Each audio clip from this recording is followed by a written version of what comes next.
कक्षा 12वीं की रसायन के अध्याय 4 रासायनिक बलगतिकी के अंतर्गत पिछले भाग में हमने पढ़ा था प्रथम कोटि की अभिक्रिया के लिए समाकलित दर समीकरण। आइए हम उसके आगे की बात करते हैं। हम आज प्रथम कोटि की अभिक्रिया के लिए अर्धायु काल का व्यंजक ज्ञात करेंगे। तो अब देखिए, प्रथम कोटि की अभिक्रिया के लिए समाकलित दर समीकरण आया था K बराबर 2.303 T log R0/R। ये समाकलित दर समीकरण है। यहाँ पे K आपका अभिक्रिया स्थिरांक है, T समय है, R0 प्रारंभिक सांद्रता है और उसकी अंतिम सांद्रता है। अब हम इससे अर्धायु काल का व्यंजक कैसे ज्ञात करेंगे, इसको देखिए। प्रथम कोटि की अभिक्रिया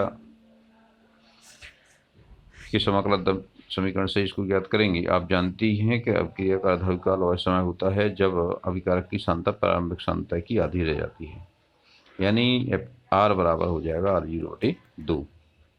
और इसको हम इस समीकरण में ही रखेंगे। तो ये पहले हम इसके पहले क्या करें, T को बाएं पक्ष में ले जाएं, K को दाएं पक्ष में ले जाएं, तो इस तरह हो जाएगा जी कि T बराबर 2.303/K गुणे log R0/2। तो यहाँ पे अर्धायु काल है, इसलिए हमने इसको T हाफ लिख दिया। तो T1/2 बराबर 2.303 K गुणे log R0/2। तो ये 2 ऊपर पहुँच जाएगा, R0 से R0 कैंसिल हो जाएगा। तो T हाफ बराबर 2.303 K गुणे log 2। और log 2 का मान टेबल से आप लॉग टेबल से निकालेंगे तो ये मान होता है 0.3010। आपको पता ही है ना लॉग का मान कैसे निकालते हैं अपन। आप यहाँ बाएं पक्ष में 2 अंक देखते हैं, दाएं पक्ष में 2 अंक और देखते हैं, तो यहाँ पे 0.20 यहाँ से दिया जाएगा। यहाँ पर ये मान मिलेगा 3010। इसका जैसे गुणा करेंगे तो ये मान हो जाएगा 0.693/K। ये आपका अर्धायु काल का व्यंजक हो गया। यहाँ पे आप देख रहे हैं कि यहाँ पे अर्धायु काल के व्यंजक में सांद्रता की कोई पद नहीं है, यानी सांद्रता का कोई संबंध नहीं है। अर्थात अभिक्रिया प्रथम कोटि के लिए जो अभिक्रिया का अर्धायु काल है वो अभिकारक की प्रारंभिक सांद्रता पर निर्भर नहीं करता। अब हम कुछ संख्यात्मक सवालों को देखते हैं, प्रश्नों को देखते हैं। पुस्तक में बहुत से उदाहरण दिए हैं, उनमें से आप देख लेना, उन्हीं में से ये है। यहाँ पे प्रश्न है N2O5 के वियोजन में N2O5 की प्रारंभिक सांद्रता 1.24 × 10⁻² मोल प्रति लीटर दी गई है। तापमान 318 केल्विन दिया है और 60 मिनट उपरांत इसकी सांद्रता 0.20 × 10⁻² मोल प्रति लीटर रह गई है। तो हमें वेग स्थिरांक ज्ञात करना है। सीधे उसी सूत्र में रखेंगे हम के बराबर 2.303/T2 - T1 गुणे log R1/R2, जहाँ पे R1 पहली सांद्रता है, दूसरी सांद्रता है। इसका मान इसमें रख देंगे। T1 की जगह 0 रख दिया, T2 की जगह 60 रख दिया, R1 की जगह पहली सांद्रता, इसके बाद दूसरी सांद्रता इसको रखेंगे। तो ये इसका भाग देंगे तो 6.2 आएगा। यहाँ पे log और लिखना है, यहाँ पे log और लिख लीजिए, log 6.2। और log का मान आप निकालेंगे, 6.2 को देखेंगे, आप पता है कैसे देखना है। log टेबल देखने के लिए शायद आपने कक्षा 9 में पढ़ लिया है, फिर भी दोबारा देख लें। सबसे पहले निकालना पड़ता है पूर्णांश। पूर्णांश ये होता है दशमलव के बाईं ओर जितने अंक होते हैं उसमें से 1 घटाते हैं तो हमें पूर्णांश प्राप्त होता है। तो पूर्णांश कितना प्राप्त होगा, बाईं ओर कितना अंक है, 1 अंक है, 6 केवल, तो पूर्णांश प्राप्त होगा हमें 0। और अपूर्णांश के लिए हमें लॉग टेबल देखना पड़ेगी। तो लॉग टेबल का जो स्वरूप होता है वो इस तरह रहता है। इसके बाद यहाँ डिफरेंस रहता है। यहाँ पे 2 अंक आपको देखना पड़ते हैं, तो आप 62 अंक को देखिए बाईं तरफ की पहली लाइन में। क्योंकि यहाँ पे केवल 2 ही अंक हैं, हम 4 तक देख सकते हैं, तो इसको हम ऐसा लिखेंगे। आपको यहाँ पे केवल 0 देखना है, तो 62 के सामने 0 का कॉलम देखेंगे तो आपको मिलेगा 7924। ये जो 7924 है ये अपूर्णांश हो जाएगा। तो log 6.2 का मान आ जाएगा। यहाँ पर log लिख लीजिए 0.7924। और जब इसका हम इससे गुणा करेंगे कैलकुलेशन करेंगे तो ये के का मान प्राप्त हो जाएगा 0.0304।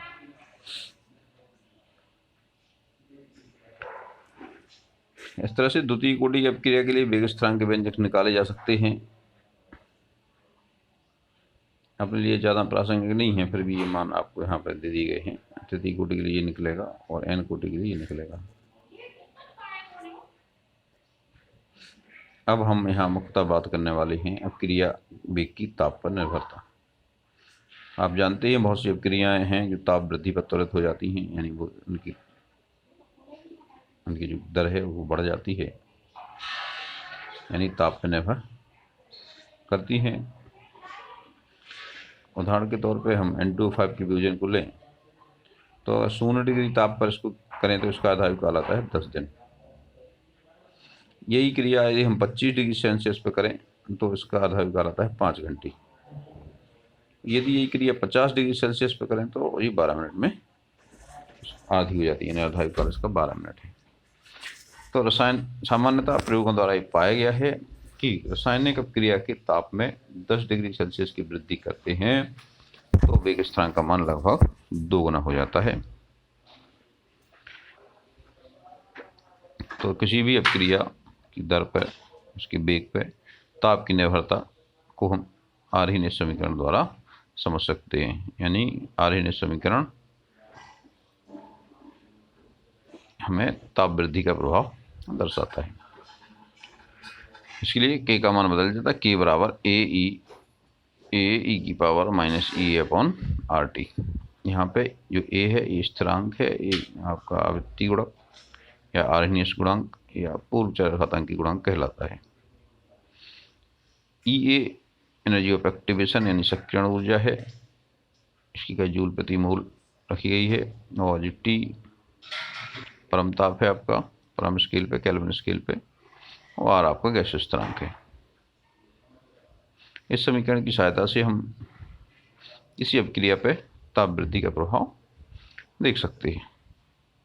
आइए अब हम एक एग्जाम्पल लेते हैं हाइड्रोजन और आयोडीन के मिलकर हाइड्रोजन आयोडाइड यानी HI बनाने की प्रक्रिया का।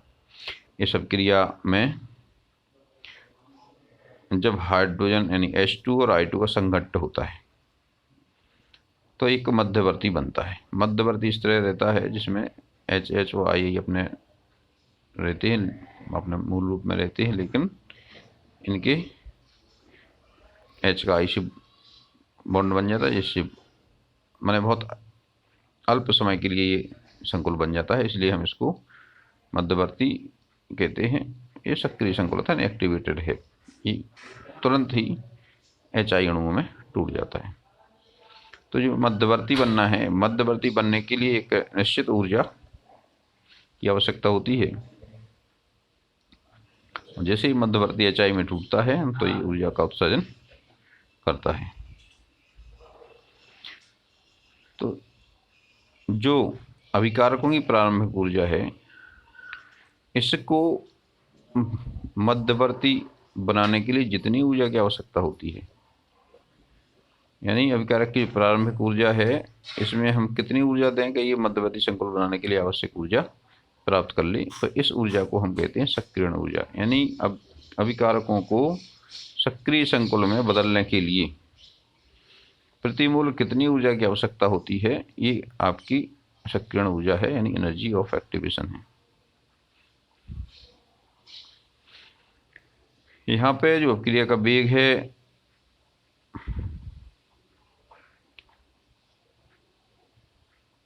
दो कारकों पर निर्भर है मुख्य रूप से। अपक्रिया का वेग जो अनुसंघट्ट का सिद्धांत है उसके आधार पर ये कहा जाता है कि जब अभिकारक अणु आपस में संघट्ट करते हैं और यदि उनकी बीच की जो टक्कर है वो प्रभावी टक्कर है, तभी उत्पाद प्राप्त होता है। यानी केवल प्रभावी संघट्ट से ही अपक्रिया संपन्न होती है। तो हमें इसके लिए ये भी देखना पड़ेगा कि कितने संघट्ट हो रहे हैं और कितने संघट्ट उनमें से प्रभावी हैं। तो अपक्रिया का वेग दो चीज़ों पर निर्भर है, एक तो F गुणा Z, जहाँ पे F हो गया संघट्ट की प्रभावी संघट्ट की प्रभाज, मतलब जो कुल संघट्ट में प्रभावी संघट्ट का कितना भाग है, और जेड होगी संघट्ट की आवृत्ति, यानी प्रति सेकंड या प्रति इकाई समय कितने संघट्ट होती है। अब आगे इसको स्पष्ट करेंगे। इसके पहले आप देखें संघट्ट आवृत्ति क्या है। अपक्रिया मिश्रण के इकाई आयतन में प्रति सेकंड होने वाली टक्करों को हम संघट्ट आवृत्ति कहते हैं। जेड का मान है ये, अपक्रिया के मिश्रण में 1 सेकंड में होने वाली टक्करों की संख्या। और प्रभावी टक्कर कौन है? वह टक्कर जिसके कारण अभिकारक उत्पाद में परिवर्तित हो सके, प्रभावी टक्कर कहलाती है। तो इसके लिए एक और शब्द है ताप गुणांक। ताप गुणांक क्या है? T + 10 सेकंड, यानी 10 सेकंड ताप वृद्धि पर दर स्थिरांक बटे T पर दर स्थिरांक, इन दोनों का जो अनुपात है वो ताप गुणांक कहलाता है। यानी 10 डिग्री ताप बढ़ाने पर प्राप्त दर स्थिरांक और T ताप पर दर स्थिरांक का अनुपात ताप गुणांक कहलाता है। अभिक्रिया के होने के संबंध में जो संघट्ट सिद्धांत है उनमें उसमें 2 अवरोधकों की चर्चा की गई है। क्योंकि आप जानते ही हैं कि अभिकारक जब संघट्ट करते हैं तो संघट्ट के लिए उनके पास इतनी ऊर्जा आवश्यक है कि वो सक्रिय संकुल में बदल जाएं। तो इसके लिए एक तो ऊर्जा की आवश्यकता है, और दूसरा ये उचित विन्यास में यानी उचित दिशा में टकराएं, तब ये अभिक्रिया संपन्न होगी। तो इसके लिए जो 2 कारक हैं इनको 2 अवरोधकों का नाम दिया गया है। पहला अवरोधक है आपका ऊर्जा अवरोधक। ऊर्जा अवरोधक क्या है? अभिकारक को उत्पाद में बदलने के लिए, परिवर्तित होने के लिए आवश्यक न्यूनतम ऊर्जा को हम ऊर्जा अवरोधक या देहली ऊर्जा कहते हैं, यानी थ्रेशोल्ड एनर्जी। देहली तो आप जानते हैं घर के दरवाजे पर जो लकड़ी लगी रहती थी पहले, अब तो खैर नहीं होती, मतलब बिना उसको पार किए बाहर नहीं जाया जा सकता था। तो ऐसे यहाँ पे है, यहाँ पे एक न्यूनतम ऊर्जा है जिसको प्राप्त किए बिना उत्पाद में बदलना असंभव रहता है। तो वह न्यूनतम ऊर्जा जो अभिकारक को उत्पाद में बदलने के लिए आवश्यक है या सक्रिय संकुल बनाने के लिए आवश्यक है, देहली ऊर्जा कहलाती है। यही ऊर्जा अवरोधक है। तो प्रभावी टक्कर होने के लिए आवश्यक न्यूनतम ऊर्जा देहली ऊर्जा होती है। माने अगर टक्कर की ऊर्जा देहली ऊर्जा के बराबर है या उससे अधिक है तब तो उत्पाद में बदलेगा। यदि ऊर्जा इसकी देहली ऊर्जा से कम है तो उत्पाद में नहीं बदलेगा। तो ये हो गया आपका ऊर्जा अवरोधक। दूसरा है विन्यास अवरोधक, यानी ओरिएंटेशन बैरियर। कई बार काफ़ी संख्या में जो अणु होते हैं उनके पास देहली ऊर्जा से अधिक ऊर्जा होती है, फिर भी वो उत्पाद में नहीं बदलते। इसका कारण होता है कि जो अभिकारकों की टक्कर है वो उचित विन्यास या उचित दिशा में नहीं होती है। ये थोड़े जटिल अणुओं के लिए अधिक प्रभावी है। आप यहाँ मेथिल ब्रोमाइड और हाइड्रोक्सिल समूह की टक्कर देख रहे हैं। जो मेथिल ब्रोमाइड है इसमें जो ब्रोमीन परमाणु है इस पे आंशिक ऋणावेश होता है, क्योंकि ये अधिक विद्युत ऋणी है, इसलिए ये जो यहाँ को साझा का परमाणु है, साझे के जो इलेक्ट्रॉन युग्म है इसको अपनी ओर खींच लेता है। तो यहाँ पे आंशिक ऋणावेश आता है इस पे, और कार्बन पे आंशिक धनावेश आता है। हाइड्रोक्सिल समूह में जो O परमाणु है इस पे ऋणावेश रहता है। तो जब ये दोनों आपस में जुड़ते हैं, यदि ये इस दिशा में जुड़े, मान लो ब्रोमीन की तरफ से OH ने अटैक किया, तो जो ब्रोमीन परमाणु है इस पे भी ऋणावेश है और OH पे भी, O पे भी ऋणावेश है। तो क्या होगा? ऋण और ऋणावेश दोनों एक दूसरे को प्रतिकर्षित करेंगे। प्रतिकर्षित करेंगे तो ये इधर चल जाएगा, ये इधर जाएगा, आपस में टक्कर नहीं होगी, नहीं जुड़ेंगे तो इससे कोई उत्पाद बनने की संभावना नहीं है, क्योंकि इनमें ऋणावेश दोनों में है और ऋणावेश में प्रतिकर्षण होता है, इसलिए ये दूर दूर चले जाएंगे। अब इसके विपरीत यदि OH परमाणु ने पीछे से टक्कर मारी यहाँ से, आपको पता है कार्बन पे धनावेश है और O पे ऋणावेश है, तो ऋणावेश धनावेश से आकर्षित होगा और ये कार्बन पे जुड़ जाएगा। जैसे ये कार्बन पे जुड़ जाएगा तो ब्रोमीन परमाणु अलग हो जाएगा, इसका आवेश खत्म हो जाएगा, तो ये ऋणावेशित हो जाएगा, वो परमाणु आएगा तो ये हट जाएगा। इस तरह से आपका यहाँ पे मेथिल एल्कोहल बन जाएगा और ब्रोमीन परमाणु, ब्रोमीन आयन आपका अलग हो जाएगा। तो यहाँ पे ये विन्यास अगर हो, यदि ये कार्बन परमाणु पर टक्कर करे, जुड़े, तब ये उत्पाद बन जाएगा। इस तरह से ये दूसरा बैरियर हो गया ओरिएंटेशन का। यदि उचित दिशा में, उचित विन्यास में अगर संगत होगा तभी रासायनिक क्रिया संपन्न होगी। अब आइए हम बात करें विभिन्न गैसीय अणुओं के मध्य ऊर्जा का वितरण, जिसे मैक्सवेल बोल्ट्जमैन एनर्जी डिस्ट्रीब्यूशन कहते हैं। ये सांख्यिकी के पद सामान्य प्रसंभाव्यता वक्र से संबंधित है। सामान्य प्रसंभाव्यता वक्र किसी भी घटना के लिए इसको अप्लाई किया जा सकता है। तो इसके अनुसार यहाँ पे मैक्सवेल बोल्ट्जमैन ने जो दिया है, उन्होंने कहा है कि सभी अणुओं की ऊर्जा समान नहीं होती है। इसमें लुडविग बोल्ट्जमैन और जेम्स मैक्सवेल ने गतिज ऊर्जा यानी परमाणु गतिज ऊर्जा और संगत अणुओं की संख्या यानी कुल अणुओं में से कितने अणुओं की संख्या जी में ऊर्जा धारण किए हुए हैं, यानी अलग अलग ऊर्जा वाले अलग अलग अणुओं की संख्या पे इन्होंने एक ग्राफ खींचा, इसको जो वितरण किया उसको इस तरह से दर्शाया। इन्होंने जो ग्राफ खींचा, काय के बीच में खींचा है? ऊर्जा और उस ऊर्जा युक्त अणुओं के प्रभाज पे। प्रभाज का मतलब होता है फ्रैक्शन, यानी कुल अणुओं में उस निर्धारित ऊर्जा वाले अणु कितने हैं। यानी जो ऊर्जा अपन मान लो यहाँ अपन 2 कैलोरी ली, तो 2 कैलोरी वाले ऊर्जा वाले अणुओं की संख्या n ही है, यानी E एनर्जी वाले अणुओं की संख्या n ही है और कुल अणुओं की संख्या T है। तो Ne/NT को हम कहेंगे अणुओं का वह प्रभाज जिसके पास E ऊर्जा है। तो E ऊर्जा वाले अणुओं के प्रभाज और ऊर्जा के मध्य जो ग्राफ खींचा, इसमें ये पाया, देखिए यहाँ पे आपने यहाँ से शून्य ऊर्जा वाले अणुओं से स्टार्ट किया। जैसे ऊर्जा बढ़ती जा रही है तो एक निश्चित ऊर्जा पे अधिकतम संभावना रहती है कि अधिकतम संख्या में अणु इस ऊर्जा के हैं। ये अधिकतम संभाव्य ऊर्जा कहलाती है, यानी मैक्सिमम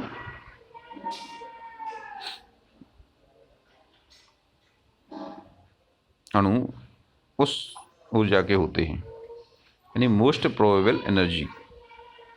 ये मोस्ट प्रोबेबल एनर्जी है। ये जो ताप कम होगा तो वो कम ऊर्जा वाले अणुओं की संख्या ज़्यादा होगी, यानी कम ताप पे लिया तो ये जो सर्वाधिक संख्या वाली ऊर्जा है वो कम मिलेगी, और यदि ताप बढ़ा देते हैं तो सर्वाधिक संख्या वाली जो ऊर्जा है वो आपको ज़्यादा मिलेगी। तो जो अधिकतम संभाव्य ऊर्जा है यानी मोस्ट प्रोबेबल एनर्जी है, ताप बढ़ने के साथ साथ बढ़ती जाती है। तो यहाँ 2 तापों के मध्य देखा गया है। आपने जो कम ताप T है, T पर आपने यहाँ देखा कि यहाँ पे इस ग्राफ में मोस्ट प्रोबेबल एनर्जी वाले अणुओं की जो मात्रा यहाँ कम आई और अधिक ताप पे ये मात्रा ज़्यादा आ रही है। और ये जो एनर्जी ऑफ एक्टिवेशन यानी सक्रियण ऊर्जा है, अगर आपका कम ताप वाला ग्राफ है अगर, तो इसमें देखें कि इसका आयतन कम है, यानी इतने अणु उत्पाद में बदलेंगी। यदि हमने अधिक ताप पे लिया, यानी ये हमने लगभग इसमें 10 डिग्री ताप बढ़ा दिया, ये T ताप पे लिया तो ये T+10 डिग्री पे लिया, तो ये दिख रहा है कि ये आयतन इसका लगभग 2 गुना हो जाता है। तो T डिग्री सेल्सियस की में अगर हम 10 डिग्री सेल्सियस की वृद्धि कर दें तो ऐसे अणुओं की संख्या लगभग 2 गुनी हो जाएगी। जिनके पास सक्रियण ऊर्जा या उससे अधिक ऊर्जा है। इसी के आधार पर मैक्सवेल बोल्ट्जमैन ने बताया कि 10 डिग्री ताप बढ़ने पे अपक्रिया की दर दोगुनी हो जाती है। ये धारणा बिल्कुल सांख्यिकी तो सामान्य संभाव्यता वक्र से ही ली गई है। इन्होंने ये बताया है यहाँ पे कि 10 डिग्री ताप बढ़ाने पे ये क्षेत्रफल लगभग दोगुना हो गया है।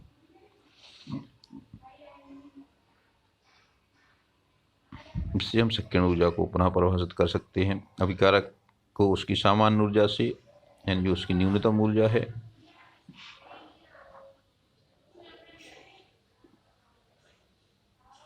से दहली ऊर्जा तक, माने अभिकारक की सामान्य ऊर्जा से दहली ऊर्जा के स्तर तक लाने के लिए दी जाने वाली अतिरिक्त ऊर्जा को सक्रियण ऊर्जा कहते हैं। दहली ऊर्जा आप जानते ही हैं, प्रभावी टक्कर के लिए आवश्यक न्यूनतम ऊर्जा दहली ऊर्जा कहलाती है। अब सक्रियण ऊर्जा का मान आप निकालें तो एक फॉर्मूला आप याद कर सकते हैं इसको, सक्रियण ऊर्जा बराबर दहली ऊर्जा माइनस अभिकारक की सामान्य ऊर्जा। यहाँ पे इस ग्राफ से भी समझ सकते हैं, आपके अभिकारक के पास जो ऊर्जा है वो ये स्तर है, दहली ऊर्जा ये स्तर की है, तो इन दोनों के बीच के अंतर को हम सक्रियण ऊर्जा कहते हैं। अब यदि हम उत्क्रमणीय अपक्रिया की बात करें तो उत्क्रमणीय अपक्रिया के लिए सक्रियण ऊर्जा का मान अग्र अपक्रिया और पश्च अपक्रिया के लिए भिन्न भिन्न होता है। यदि हम यहाँ बात करें आप इसकी ऊष्माक्षेपी अपक्रिया की, तो यहाँ पे देखिए अभिकारक और उत्पाद की ऊर्जा में क्या अंतर होगा। अभिकारक की ऊर्जा अधिक होगी, उत्पाद की ऊर्जा कम होगी। इसका जो बीच का गैप है ये उत्सर्जित हो जाएगा, ये ऊर्जा एंथैल्पी उत्सर्जित हो जाएगी। तो इसके लिए जो अभिकारक के लिए सक्रियण ऊर्जा है वो कम होगी, लेकिन जो माने जो अग्र अपक्रिया है इसके लिए एनर्जी ऑफ एक्टिवेशन इतनी होगी, कम होगी। जबकि उत्पाद के लिए एक्टिवेशन एनर्जी यहाँ से यहाँ तक होगी, क्योंकि जो गैप है, जितनी ऊर्जा उत्सर्जित हो रही है उत्पाद को उतनी और अधिक ऊर्जा प्राप्त करनी होगी, तब ये सक्रियण ऊर्जा के स्तर पर पहुंचेगा। यानी देखिए ये अंतर है आपका, अग्र अपक्रिया के लिए एनर्जी ऑफ एक्टिवेशन इतनी होगी यहाँ से यहाँ तक, और पश्च अपक्रिया के लिए एनर्जी ऑफ एक्टिवेशन यहाँ से यहाँ तक होगी। इसके विपरीत ऊष्माशोषी अपक्रिया के लिए देखें तो ऊष्माशोषी अपक्रिया में अभिकारक की ऊर्जा उत्पाद की ऊर्जा से कम होती है, उत्पाद अधिक ऊर्जा वाला होता है, यानी इसमें जो एंथैल्पी अवशोषित होती है, तो इसमें सक्रियण ऊर्जा कितनी होगी, यहाँ से यहाँ तक होगी, और उत्पाद जो पश्च अपक्रिया के लिए है वो सक्रियण ऊर्जा कम होगी। तो जो ऊष्माक्षेपी अपक्रिया है उसमें आपकी अभिकारक के लिए सक्रियण ऊर्जा कम रहती है, उत्पाद के लिए सक्रियण ऊर्जा अधिक होती है, और ऊष्माशोषी में इसके विपरीत होती है। अभिकारक यानी अग्र अपक्रिया के लिए कम होती है, अग्र अपक्रिया के लिए जो एनर्जी ऑफ एक्टिवेशन है ज़्यादा होगी, और पश्च अपक्रिया की एनर्जी ऑफ एक्टिवेशन कम होगी।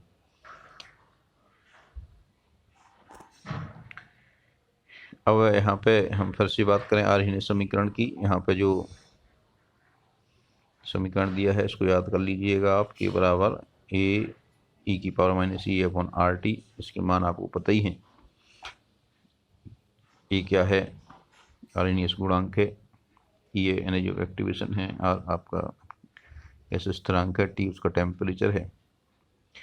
तो यहाँ पे हमने बात की थी दो कारकों की, एफ की। एफ क्या है, प्रभावी संघट्ट है, यानी संघट्ट प्रभाज है। जो प्रभावी हैं, प्रभावी संघट्टों की का संख्या है जी एफ, इसका मान होता है ई की पावर माइनस ई अपॉन आर टी। यानी ये क्या पर निर्भर है, प्रभावी संघट्ट का फ्रैक्शन, जो प्रभावी संघट्ट का फ्रैक्शन है ये आपका एनर्जी ऑफ एक्टिवेशन पर निर्भर है और टी पर निर्भर है। यानी आपका जो प्रभावी संघट्ट है दो चीज़ों पर निर्भर करता है, ताप पर निर्भर करता है और ऊर्जा पर, सक्रियण ऊर्जा पर निर्भर करता है। दूसरा है संघट्ट आवृत्ति, यानी प्रति सेकंड होने वाली प्रभावी वो कुल टक्करों की संख्या। इन दोनों को मिला दें तो भी आर्यन समीकरण बनता है। सिंपल जो क्रियाएं हैं इनके लिए k बराबर z गुणे e की power minus e upon R T. यहाँ पे z हो गया आपकी संघट्ट आवृत्ति और ये हो गया उसका प्रभावी संघट्ट का प्रभाज। तो ये केवल सरल अपक्रियाओं के लिए भविष्यवाणी कर सकती है, इसमें विन्यास कारक शामिल नहीं है। यदि इसमें स्टेरिक फैक्टर यानी विन्यास कारक या त्रिविम कारक भी शामिल कर दिया जाए, क्योंकि त्रिविम कारक में क्या होगा, यदि मान लो दो दिशाओं में संघट्ट हो सकता है, या तो इस दिशा से होगा या इस दिशा से होगा, तो इसकी जो प्रोबेबिलिटी होगी वो p बराबर 1/2 होगी। इस दिशा में 1/2, इस दिशा में 1/2, या और अधिक दिशाएं होंगी तो प्रोबेबिलिटी और कम हो जाएगी। तो यहाँ पे एक प्रायिकता कारक भी जोड़ देते हैं p, तो k बराबर पी जेड गुणे e की power minus A R T, और इन दोनों के गुणा p और z के दोनों गुणा कर दें तो ये प्राप्त होता है। तो ये k बराबर ए e की power minus A R T हो जाएगा। इस तरह से आर्यन समीकरण में ये दो कारक हैं, दोनों का इसमें सम्मिलित हो गया इसमें दोनों। अब हम बात करें इस समीकरण से अपक्रिया की दर कैसे प्रभावित होती है, इसको देखिए, इससे कैसे समझ सकते हैं हम। इसमें समीकरण 1 में हम दोनों पक्षों में यहाँ पे लॉग ले लेते हैं, तो यहाँ पे k की जगह हो जाएगा log k और a हो जाएगा log a, और e की पावर x log e की पावर x बराबर क्या होता है, x होता है, तो ये हो जाएगा minus e upon R T. इसको अगर हम देखें तो y बराबर एम एक्स प्लस सी से इसकी तुलना कर सकते हैं आप। यहाँ पे y की जगह पे log e के हो जाएगा, यहाँ पे c की जगह पे log a हो जाएगा, और यहाँ पे x की जगह पे 1/t रखते हैं तो m की जगह पे माइनस e अपॉन आर आ जाएगा। और माइनस e अपॉन आर क्या होगी, ये इसकी ढाल होगी। यदि हम इसमें